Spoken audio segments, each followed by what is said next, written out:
Stylish Life. My name is Shakayla Diamond. In today's video, we're going to be talking about all of the great things that Black people bring to the fashion industry. It is still Black History Month today. It's February 25th, so we're still celebrating, and like I said, we celebrate ourselves all year. February is just the month that we hike it up a notch. So like I said, today's video is about all things that Black people bring into the fashion industry. It's not always portrayed that we bring much, but we are literally the starters of everything that's been brought into the fashion industry and really into all creative communities, because we are the content creators, we are the originals, we are the originators of most things that are trendy, that are fashionable, that are popping, whatever. It started from us, from clothing to mannerisms to slang and all things like that. Fleek and cornrows and all these things are things that were originated by us, but were gentrified in a sense and brought to the masses as if it was their own. Like I always talk about, there's a lot of things that's stolen from us, and it's not seen as it comes from us because we don't have the larger platforms or resources or tools to show when we create these things, and these bigger brands come along and try to take these things and people believe that it's theirs and that they came up with it, when that is not at all true. So my first thing on my list of what does Black people bring to, or what do Black people bring to the fashion industry, and what I literally wrote down was everything, because like I said, we literally bring everything to the fashion industry. Like I said before, we are the original content creators. We create all of this. Everything is brought from us. They take it from us and then they try to sell it back to us at a premium, and we never get the credit for it. If anything, they try to market it to us the most because we purchase the most, but it comes from us. And for generations and centuries and decades, they've just been continuously stealing from us and stealing from us and stealing our ideas. But the question is, why don't they just hire us? Like, if you see that the content is originally coming from us and you can't move without us, because like I said in one of my videos before, there would be no collections without us. And with the whole Gucci situation, that's when I actually said this. We need to let them know that you should never do this again, because without us, you wouldn't have collections to present throughout the year. You wouldn't have collections to bring to the multiple fashion weeks that happen, and during fashion months like February and September, in January, you wouldn't have these things. So it's like, why not just hire the people who are bringing in these original ideas, because clearly you cannot move without us. And it's crazy because in the fashion world specifically, although all of the ideas of the clothing and the inspiration comes from us, we are rare. We don't have that much diversity in the models that walk the shows and that are actually wearing this clothing. And it's just insane to know that and to always see it happen. And a lot of the time, it's not much that we can do about it. But there is a few people who are fighting back at large masses, no matter what it takes. And one of those people are Narisha Willis, who is the person who created the Black Vogue movement. She's fighting against Vogue because, like I had told you guys before, they're trying to sue her. But like I said, everything is originated from us, and then it's stolen and enters the fashion world, and popularity is directed to it, and it becomes trendy. It goes on social media, it goes viral, people want to buy it, they want it because it's hot. But we don't get that credit. Like I stated previously, we bring style to the fashion industry and we set the tone and we set the trends. You know, there's these trend forecasters that, you know, talk about what's coming next, and, you know, what should we see in next year's runway, what was popular now. But they're not getting those trends just off, you know, the sky blue and the, you know, off the randomness of just seeing it and coming across it and making guesses. No, they're getting it from us. The people that they watch on the streets when they go people watch to find these trends are Black people, because we are the people with the most style. We are the people that are the most original, the most diverse when it comes, and the most unique when it comes to how we want to dress, what our style is, and, you know, what we want to try next. all things that have become popular, like, you know, stiletto nails, boxer braids, and all of the things like that, and all of these logos and prints, those come from us. Such as when Dapper Dan will take the prints and from Gucci and Louis Vuitton and make them into complete outfits. That sass and that originality and that creativity comes from us. Those are not things that these brands would have thought to do originally, or would have had the creative mind to say, oh, let's try this. So literally, without us, the fashion industry would have nothing. And this is coming from a person in the fashion industry and who loves the fashion industry. But this is the honest to God truth. Without us, there will be no fashion. There will be no fashion months, no fashion weeks, no fashion collections, no nothing to shop without us. The crazy part about it is that when it's on us, they call it ghetto, they call it ratchet, they call it all types of things, and push it away and say, oh my God, why are they doing that? But then when they take it, it's trendy, it's fashionable. You see it on the Kardashians, and now you want to do it. And it's the list of those things goes on. It's just crazy how the people who originated, you disown it, you turn your backs to it because you're saying, oh, that's not it, that's horrible. But when you do it, it's so much different. Like, they have built an industry off of creating a whole, off of appropriating a whole culture. Like, if you really would look into these many things we're interested in, from, like, you know, dances, movies, fashion, clothes, all of that stuff originates from Black people. But we're, like I said before, we're rarely ever given the credit or the recognition of it. Like I said about the first Playboy costume that was made, the original designer was a Black woman, and she was not given the credit of that design. Never was she. And if it wasn't for Google or people putting it on the internet, people would not have known that that was created by a Black woman. But a list of things that I could talk about that are examples of appropriating that culture and calling us ghetto for doing it, but then turning around and doing it yourselves, is stiletto nails. Stiletto nails originated long time ago. My grandmother used to wear stiletto nails. Black people were known for wearing long nails that curled, so we've always been into the stiletto nails and really long nails, but people called us ghetto for it. But then white girls come back and put it on Twitter and make it a big thing, and now it's popular and everybody want to do it, and now it's cute, and now you have pop-up shops going Fashion Week to do stiletto nails. It don't add up. And then boxer braids. People swear that Kim Kardashian created these braids, but boo, it's cornrows. Like, let's just be honest, I've been getting cornrows since I was a kid. Like, cornrows have been in the Black community for centuries. Back in slavery, long time ago, people were doing cornrows. Like, it's not anything new, trendy, or whatever. And these white girls walking around with box braids and cornrows is really killing me. And it's like, girl, like, you think that just because everybody else is doing it that it's okay for you to do, but really this is cultural appropriation. You can't say that, oh, it's okay, everybody does braids. Stop. And when people kill me talking about, well, they can't have braids but Black girls can have blonde hair, it's Black people born with blonde hair. Like, stop it. European people are not the only people in the world to have blonde hair. Like, stop, please. But box braids, leave it to us. Please do not. Like, I saw this white girl actually in Whole Foods with box braids, and I was just like, stop. Like, I just feel like it's just things that you shouldn't even allow yourself to sit and get done. Like, it doesn't go through your head like, I'm appropriating a culture. It's a shame.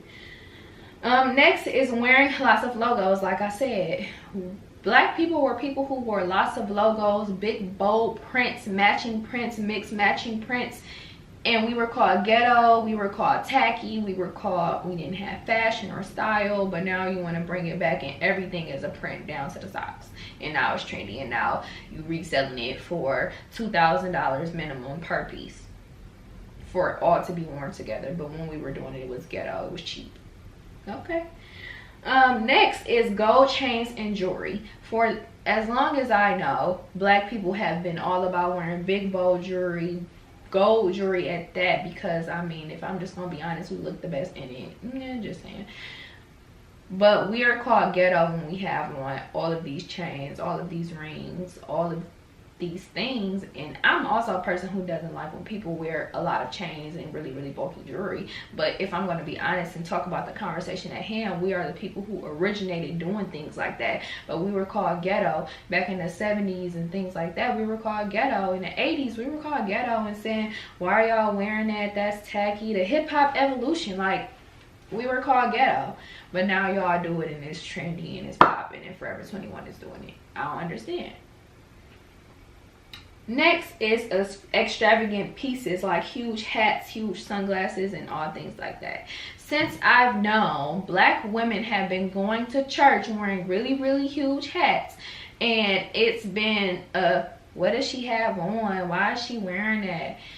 But now y'all want to go buy them, and it's a statement piece. It makes your outfit. It's fashionable. Well, Fashion Week, the trend is to wear really big coats, really fur coats.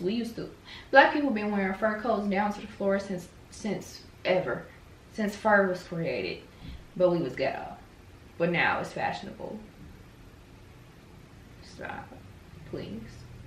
So that's just a small list, but there's a very long list that I could continue to go down about the things that we were called ghetto for, and it was ripped from us and sold back to us at a premium. That's why that shirt that I have called Ghetto Until Proven Fashionable, that's created by Narisha Willis, is very true. She makes very true pieces with very true quotes on it, because it's ghetto on us until y'all trend forecasters come and say, oh, that's going to be big. You take it, y'all take 6 months to a year to make it, resell it at a higher price, and now it's trendy. Come on. Also, locks. When I see white people with locks, it's really like why? Just like the box braids. You didn't think that while you were getting this done, you were appropriating a culture? Because locks isn't just a hairstyle. But just like locks are something that wasn't just a hairstyle. But when Bob Marley started to wear locks, they were something that had like a religious tie to them. It actually meant something. It was a whole behind story on deciding to get locks. It wasn't just a hairstyle. So now to see white people walking around with locks, it's just like, yes, that is cultural appropriation. It doesn't matter if it's just a hairstyle to you.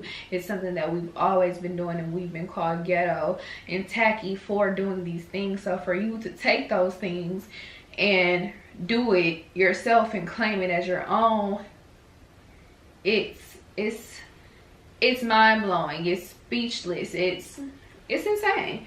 So another thing that was stolen from us is that it's our runway style and our sass. A lot of the time in our shows, we have a lot of sass, and we just have flavor that comes out of us naturally, and they try to steal that same flavor or that creativity and make it as if it was their own, and make it as if everything is just high beat because that's who they are. But no, that trend came from us, because when we do these things that have a lot of sass and style, it gets recognized, and so they take note of that, and then they take it to make it their own. But when we do it, they call it ghetto. They say that's not high fashion, that's not fashionable, but then they turn around and do it. But they've been stealing from us since the 1920s. There's been a lot of stories where white people have taken the credit of black people overall, not just in fashion, and marked it as their own, such as some of the black fashion designers. They would design dresses for actresses, and when they credited the designs of the dresses, the people will put it under like another name or a white person's name that didn't have anything to do with the dress. And a lot of those designers, at their highest point in their career, they were poor. They weren't making money. They weren't able to, you know, fend for themselves or pay themselves. Once they paid their employees, they were broke because they weren't getting paid their worth. Their prices were talked down, even though clearly their talent and their designs and their creativity was up to par because they kept getting clients and clients kept wanting them. But those same clients would turn around and tell them, oh, don't charge this much, oh, don't charge that much. But if it was a white person doing this, they would have paid those prices. Everybody wants to look black, but they don't want to be black when it matters the most, such as wanting to get plastic surgery to have our bodies, wanting to get Botox and lip fillers to have big lips like we do, wanting to wear your hair natural and curly when the naturalness and the curliness and the curly texture and wearing the natural texture of our hair, afros and things like that, that came from us. These are all things that you guys look down upon us for, but you took it and did it and want to look like us. But when it comes to dealing with the everyday struggles we have to deal with the being black, whether that's racism or all of the things that tie into being a black person, you don't want any parts. You don't want to deal with it. You don't even want to help us fight for our rights as black people, but you want to look like us. None of it makes sense.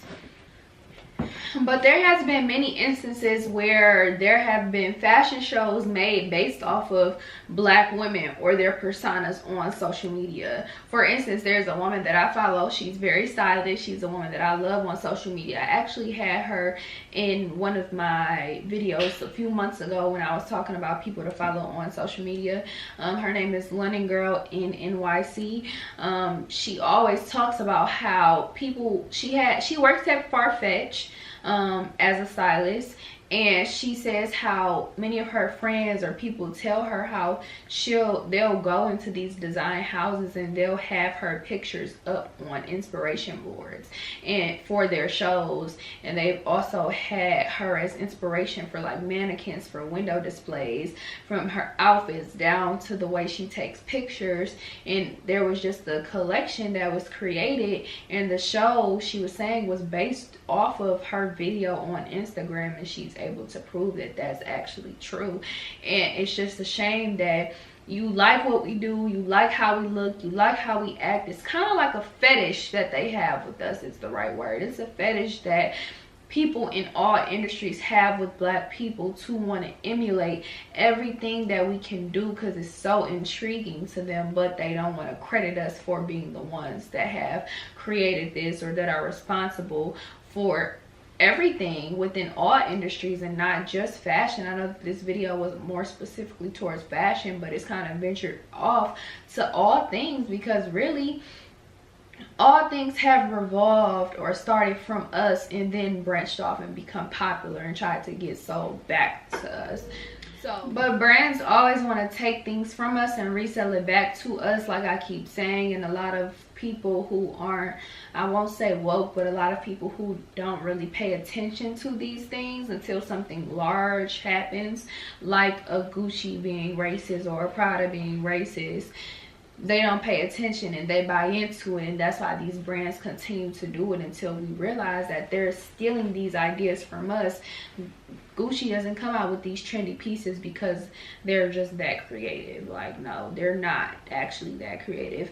We actually bring all of the originality and the creativity into the fashion industry, which is why they steal our ideas, because we bring that to them. And well, we bring that in general because it's just something that is natural for us. Like when I was at the Women's Wear Daily Style Dimensions event while I was at New York Fashion Week, and Jason Rembert, a wardrobe stylist, he was talking about how he would see the Dior couture gowns being styled by black wardrobe stylists with, you know, Timbs and bamboo earrings. Like, creativity and originality and cutting edge things are just something that comes from within us naturally. It's not something that we have to try hard for. So that's something that they want, that they strive to have, that they just don't. Like, it's not something that could be taught. It's not something that could be learned. It's something that's natural, and we naturally have that and everybody else doesn't.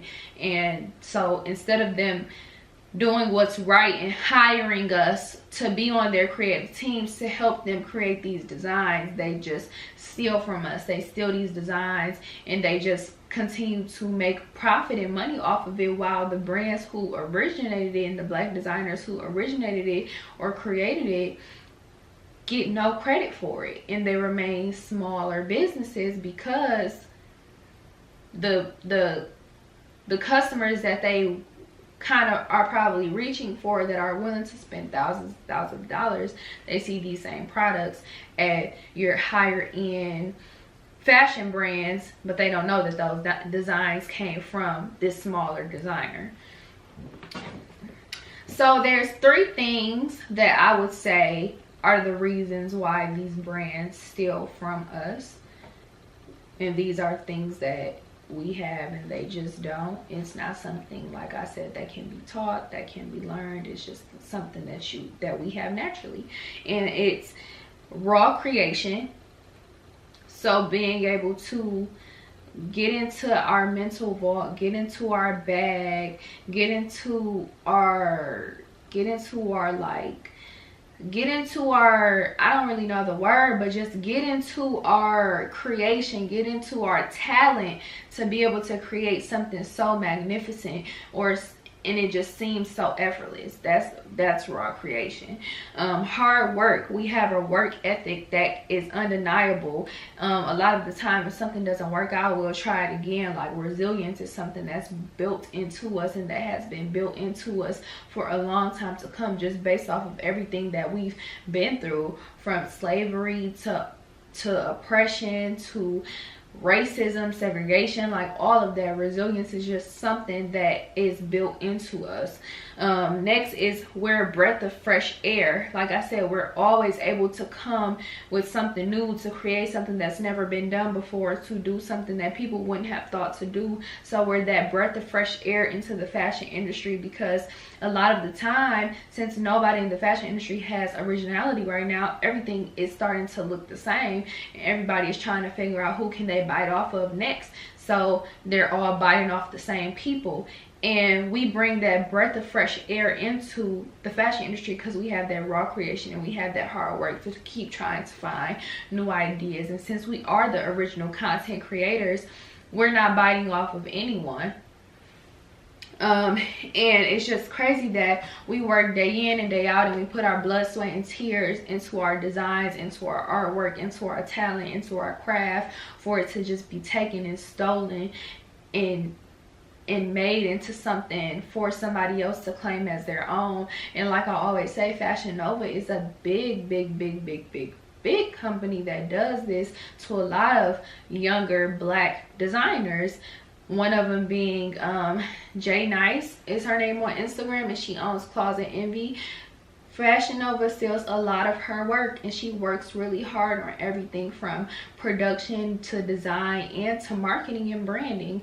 And she's even put on Instagram about how Fashion Nova has blatantly ordered products from her, and then they went on to make it and then sent it back. So they're blatantly doing these things. But when we speak out about how they steal designs, because she does it a lot because they do it to her a lot, she always speaks out about how they're stealing designs from her and things like that. And people think, oh, oh no, they're not stealing from you, it's just coincidence, or you know, you're not the first to do this, you're not the first to do that. But then when Kim Kardashian goes on to say this, it's a shame Fashion Nova is stealing from these younger designers that work so hard, now world stop, it's groundbreaking news. Oh my god, it's on every publication. It's on Women's Wear Daily, it's on Vogue.com, it's on Harper's Bazaar. Kim Kardashian is yelling about how Fashion Nova is stealing from younger designers and making knockoffs. But when these black designers was just talking about how these brands was making knockoffs, y'all wasn't trying to hear it. Y'all was saying, you're not the first to do this, you're not the first to do that, you're not the only one who can do. Like, come on, like, y'all listen to who y'all want to listen to. And we've been saying for so long, when these brands knock our products off, it's just that with social media it's a little bit easier for the word to get across and for more people to know you know, what's actually going on and what we're actually dealing with. And also, like, the woman who created the Black Vogue movement, like I always talk about, Narisha Willis, she is in the fight with Vogue right now, but she was saying how they featured her in the magazine, I think 2 to 3 times before they even started this lawsuit. So it's just, a lot of these things cannot keep being, we cannot keep passing it off as a coincidence, or yelling and saying, you know, you're not the first to do this and that, or allowing these brands to knock off our designers and we not do anything about it, or take credit for the work that we do behind the scenes in fashion and we get no credit for it. That's why I felt like it was important for me to do that video about the Black people with important positions that work at magazines, because a lot of the times when we hear about magazines, we don't hear that much about Black people working there, but there are some amazing Black women with great positions at a lot of these fashion houses, a lot of these fashion magazines, and a lot of these platforms overall. So we just have to, I'm not sure exactly what we need to do, because we're doing everything that we can do, and it gets very tiring to keep putting your hard work into something and it keep getting ripped off of you. So I think that what we need to do, that I can say, is just keep being resilient and keep calling these brands out and keep doing what we can to make sure that they know, like, no, like, you're not going to keep doing this to us and we keep just letting it slide or letting it pass, or just posting about it on social media and not saying something else. Okay, we're going to take this legal action against you guys. We don't have as much money as you, but this needs to be said. It needs to be shown on a larger platform that you guys are stealing from us blatantly, and you have for so long. But I feel like with the system that's been set up for so long, they feel like it's okay to steal from Black people, that you can do this because what are we going to do? But no, we're not going to keep doing the groundwork for y'all to take something and push it out as a finished product. Like, no, it's not happening. But just for example, streetwear is a very big, like, example of this. A lot of streetwear brands like Fubu, Sean John, Fat Farm, Baby Fat, Pele Pele, Karl Kani, all those streetwear brands, they started this streetwear. What you hear right now is not streetwear. It's white people who decided to make some t-shirts. Like, let's stop calling all this streetwear. Let's stop calling Supreme streetwear. Let's stop calling Kith streetwear. Like, let's stop. Because with the real streetwear brands that's created by Black people, urban wear, streetwear, all of that is created by Black people. The baggy jeans, the sagging of the jeans, the baggy clothes, the bigger t-shirts with the logos on it, the jogging suits with the logos on it, all of that was created by Black people. That's called urban wear, that's called streetwear. But what we're not going to do now is try to pass streetwear off as a new luxury that all of these luxury fashion houses can now create as collections. Like, no, we're not going to do that, because when Black people were wearing urban wear and wearing streetwear, it was ghetto. When Black people were doing, you know, Karl Kani, Pele Pele, Fat Farm, and all of these brands, these larger brands like, you know, Christian Dior and Louis Vuitton and things, and Tommy Hilfiger, they wanted to bring on Black artists within the hip-hop industry and have them as their brand ambassadors, which kind of like washed out a lot of the streetwear and urban wear Black owned brands and allow for brands like Kith and Tommy Hilfiger to take over. So we're not going to keep, you know, taking things from Black people that's being called ghetto, being called not trendy, you know, not being seen as something popular, and then taking it and running with it and trying to make it your own. Like, that's not what we're not going to do. Like, let's stop. Let's give credit when it's due, and all of the credit belongs to us. And that's just where I'm going to end that. But I hope that you guys enjoyed this video. Please make sure that you turn on post notifications so that you're notified every time I upload a video. Please make sure that you're subscribed if you like what you're watching, and give this video a thumbs up if you liked it. Once again, happy Black History Month. We have I think it's like 26 now, so we have like 4 more days until, no, actually 2. We have 2 more days until Black History Month is over. But like I said, we celebrate us throughout the whole year. February, we just heighten it up a little bit. But thank you for watching, and I will see you guys later. Peace out.